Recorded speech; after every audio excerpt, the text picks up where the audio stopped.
Assalamualaikum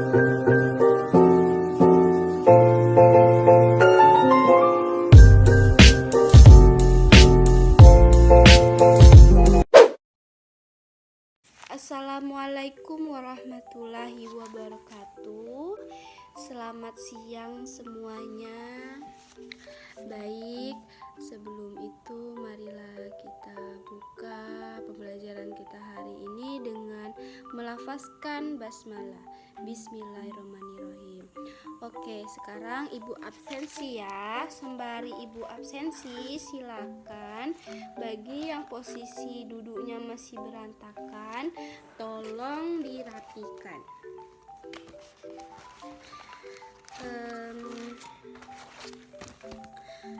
Anissa, Budi, hadir. Cantika, Dila, Nabila, Tika, Reno, Zakia. Semuanya hadir ya. Baik, pada kesempatan ini dalam pembelajaran pendidikan agama Islam, yaitu pada kelas 7 semester ganjil, kali ini kita akan membahas tentang selamat datang wahai nabiku kekasih Allah Subhanahu wa Ta'ala.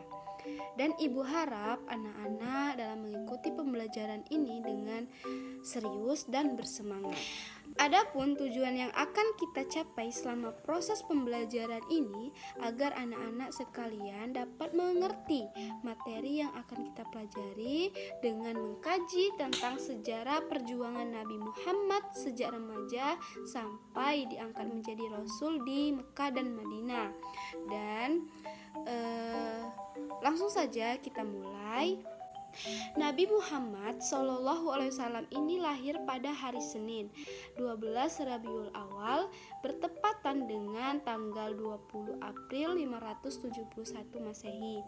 Nabi Muhammad lahir dalam keadaan ayahnya yaitu Abdullah bin Abdul Muthalib wafat saat Nabi Muhammad SAW ini masih berusia 6 bulan di dalam kandungan ibunya, yaitu Siti Aminah. Saat bayi, Nabi Muhammad SAW ini diasuh oleh Halimah Sa'adiyah dari Bani Sa'ad, kabilah Hawazin. Di perkampungan Bani Sa'ad inilah Nabi diasuh dan dibesarkan sampai usia 5 tahun. Nah, kemudian saat Nabi Muhammad SAW ini memasuki usia 6 tahun, ibunya wafat. Ia pun diasuh oleh kakeknya, yaitu Abdul Muthalib. Nah, kakeknya ini adalah seorang pemuka Quraisy yang sangat disegani. Nabi Muhammad mendapatkan kasih sayang dan perhatian yang sangat besar dari kakeknya. Sayangnya hanya 2 tahun Nabi Muhammad diasuh oleh kakeknya. Abdul Muthalib ini meninggal saat Nabi Muhammad berusia 8 tahun. Selanjutnya Nabi Muhammad SAW ini diasuh oleh pamannya, yaitu Abu Thalib, sehingga menginjak remaja. Nah, sang paman melihat kecerdasan dan kematangan keponakannya. Maka pada usia 12 tahun, Nabi Muhammad diperkenalkan kepada ilmu perniagaan. Nabi Muhammad ini yang masih remaja pun turut serta dalam pengelolaan ekonomi pamannya. Ia sudah ikut membawa barang dagangan yang diambil dari majikannya, yaitu Siti Khadijah. Hampir 3 tahun Nabi Muhammad SAW ini mengikut pamannya untuk menjajakan barang dagangannya. Kemudian Nabi Muhammad SAW ini diangkat menjadi Rasul. Nabi Muhammad SAW ini merasakan keresahan atas perilaku yang dialami oleh masyarakat Arab yang sudah jauh dari nilai-nilai kebenaran. Kemudian Nabi Muhammad melakukan uzlah, yaitu mengasingkan diri di Gua Hira. Hal ini dilakukan oleh beliau berkali-kali. Maka pada tanggal 17 Ramadan tahun ke-40 dari kelahirannya, Nabi didatangi oleh malaikat Jibril dan menerima wahyu pertama, yaitu Al-Quran surat Al-Alaq ayat 1-5. Wahyu pertama inilah yang menandakan bahwa Nabi Muhammad dipilih dan diangkat Allah Subhanahu wa taala untuk menjadi utusannya atau rasul. Kemudian dakwah Nabi Muhammad SAW ini di Mekah. Dengan turunnya wahyu yang kedua, yaitu Al-Quran surat Al-Mudaththir ayat 1-7, Rasulullah SAW ini mulai berdakwah secara sembunyi-sembunyi. Nabi mengajak orang-orang yang terdekat dengannya dengan bertujuan agar mereka lebih dulu percaya kepada seruannya dan mengikutinya. Tempat yang beliau pilih untuk berdakwah adalah rumah Al-Arqam bin Abil Arqam Al-Akhzumi. Nah, perlu kalian ketahui bahwa orang-orang yang pertama kali memeluk Islam atau yang dikenal As-Sabiqun al-Awwalun adalah Siti Khadijah, Abu Bakar, Ali bin Abi Thalib, Zaid bin Harisah, dan Ummu Aiman. Selain yang disebutkan, berkat bantuan Siti Khadijah dan Abu Bakar As-Siddiq, dari hari ke hari bertambahlah orang-orang yang beriman kepada seruan beliau, baik pria maupun perempuan. Nah, setelah Rasulullah SAW ini menerima wahyu kesekian kali, beliau mulai berdakwah secara terang-terangan. Pertama-tama Nabi mengumpulkan seluruh sanak keluarganya di kaki Gunung Safa untuk mengajak mereka beriman kepada Allah Subhanahu wa taala. Akan tetapi salah seorang pamannya, yaitu Abu Lahab, bersikap sinis dan tidak mau menerima dakwah Rasulullah SAW. Nah, banyak cara yang dilakukan oleh orang-orang kafir Quraisy untuk menghambat dakwah Rasul.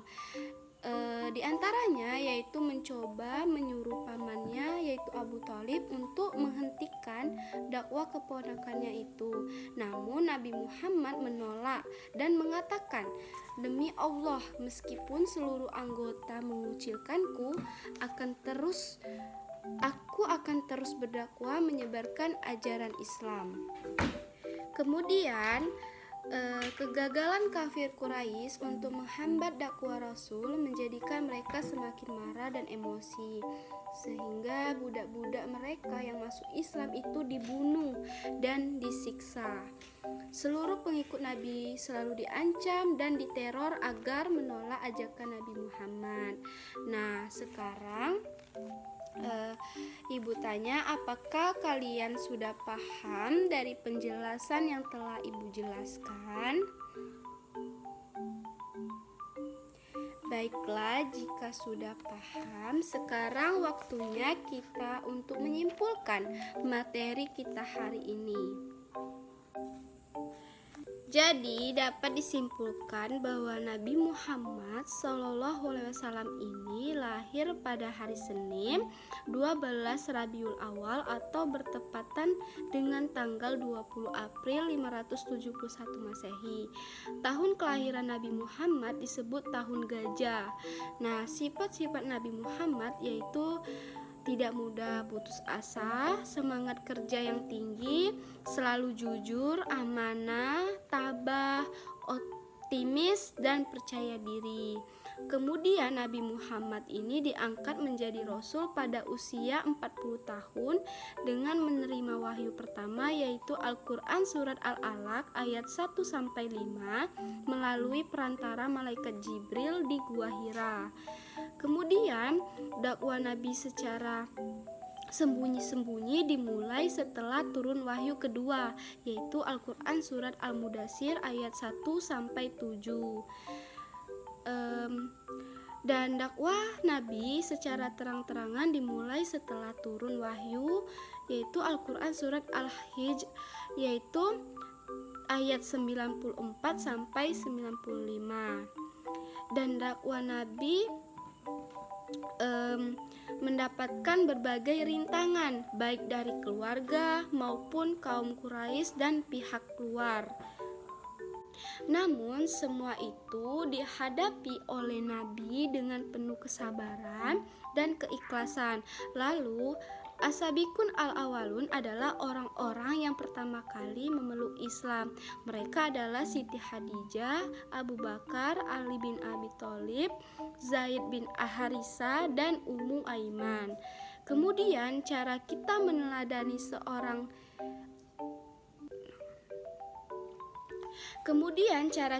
meneladani perjuangan Nabi Muhammad di Mekah yaitu tugas dan tanggung jawab tidak bisa dipikul seorang diri, tetapi harus ada kebersamaan dan persatuan dari berbagai kalangan masyarakat. Dalam bergaul harus bisa memilih teman yang dapat mengajak kepada hal-hal yang positif dan baik. Dan perlu keteladanan, sabar, lemah lembut, dan kasih sayang. Nah, jadi itulah kesimpulan yang dapat kita ambil dalam pembelajaran ini. Nah, kemudian untuk pertemuan selanjutnya kita akan membahas tentang iman kepada malaikat. Jadi, tugas kalian tolong resum materinya untuk minggu depan nanti kita kumpul. Ibu akan mengambil nilainya. Baik, sampai di sini apakah ada yang ingin ditanyakan? Baik, jika tidak ada, Ibu akhiri saja ya untuk pertemuan kali ini. Baik, jika ada kesalahan dalam tutur kata atau perbuatan, Ibu minta maaf. Kepada Allah Ibu mohon ampun. Wabillahi taufik wal hidayah. Wassalamualaikum warahmatullahi wabarakatuh. Selamat istirahat.